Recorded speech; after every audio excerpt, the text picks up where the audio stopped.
Nlfb बादायाव गाजा गोमजायै मागो दमासि फोरबो फालिदों। उदालगुरि जिल्लानि सिङाव थानाय सनाय Nlfb बादायाव गाजा गोमजायै मागो दमासि फोरबोखौ फालिदों। जानाय लोंनाय फिथा सिथाव बेलागुर गासैखौबो समायना रमायना साजायनानै ओनसोलनि गोबां रायजो राजाफोरखौ लानानै रंजानायखौ नुनो मोन्दों। गोबां मेथाइ खनगिरि आरो मोसागिरिफोरनि खननाय मोसानायजों दमासि हरा गाबगोनां जादों। आफादनि जानानै खौरां बिजोंनि गेजेरजों गासै रायजो राजाफोरनिसिम गोजोननाय आरो हामग्लायथि बावहरदों आफादनि बिबानगिरि एन फानजारि बिथाङा।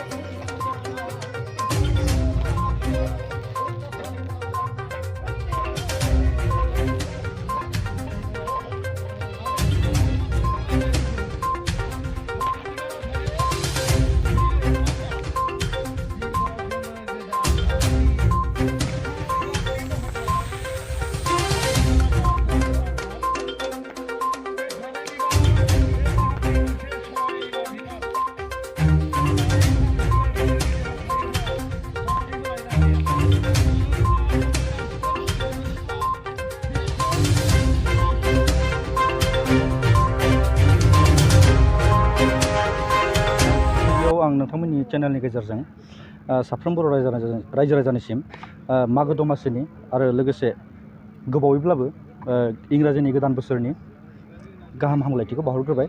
दिनै जोङो Nlfb सना Nlfb डेजिगनेटेड केम्पनि साखाथियाव थानाय मोनसे फिल्डआवहाय मागो दमासिखौ गाजा गोमजायै फालिलांनो थाखाय बा फालिनो थाखाय जों हाबाफारि लानाय जादों। बे हाबाफारिनि गेजेरजों जोंहा दङ सेथियावनो हारिमु बिलिफां।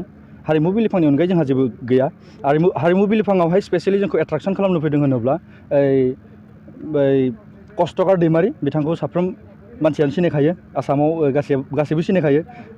लोगोसेयैनो बे बाक्सा जिल्लानि दावहारु बसुमतारी बिथाङा मेगन नुवा, बिथांखौबो जोङो जोंनि नैबे मागो दमासि फोरबो फालिनाय हाबाफारियावहाय जोंखौ गोजोनग्लाय होनो थाखाय मेथाइ खननो थाखाय जों हांख्रायनानै लाबोदों।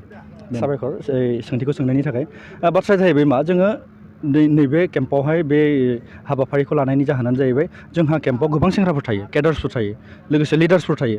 दा गोबां गोजान गोजाननि दा नैबे असिलायै जों लानाय जायो दि माखासे केडार्सफोरा जोंहा न'आव थांनो हाया, माखासे लिडार्सफोरा जोंहा न'आव थांनो हाया। अब्लाबो न'आव थांनो हायाब्लाबो जाय बिथांमोना केम्पआव थायो बिथांमोननि गोसोआ जाहाथे सान्ति जायो आरो बिथांमोना जाहाथे बरिं जाया, मागो दमासि बा बैसागोनि बा गोदान बोसोर बरायनायनि मोनसे फिलिंसखौ मोनो। नैबे असिलायै जोङो बेफोरबायदि हाबाफारिफोरखौ सम सम लाबाय थानाय जायो। बेजों लोगोसे नोंथांमोना बे हाबाफारियाव मा आयदाफोर लानाय जादों? बुंखाबाय, गिबियाव जोंहा हारिमु बिलिफां दङ।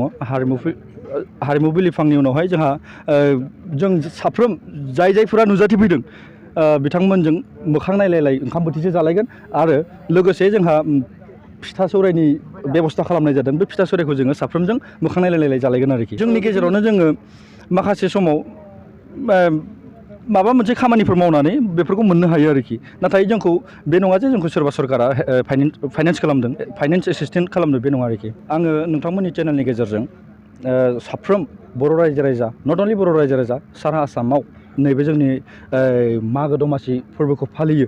दा बेनि गेजेरजोंनो जाहाथे देग्लायनि मागो बैसागोआ जोंनि गेजेराव खौसेथि, जौगानाय आरो अनलायनायखौ लाबोयो होननानै आङो आसा आरो मिजिंथिबाय आरो खावलायहरनो सानोदि देग्लायनि जि मागो फोरबो, बे मागो फोरबोखौ जाहाथे जाय बिथांमोना न'आवहाय दङ बिथांमोना न'खरनि साफ्रोम सोद्रोमाफोरजों ज' जालायलायनानै फिथा सौराय जालायनायजों लोगोसे मोजां गाज्रि बाथ्रा सावरायलायनानै जाहाथे बारग'होहरो आरोखि।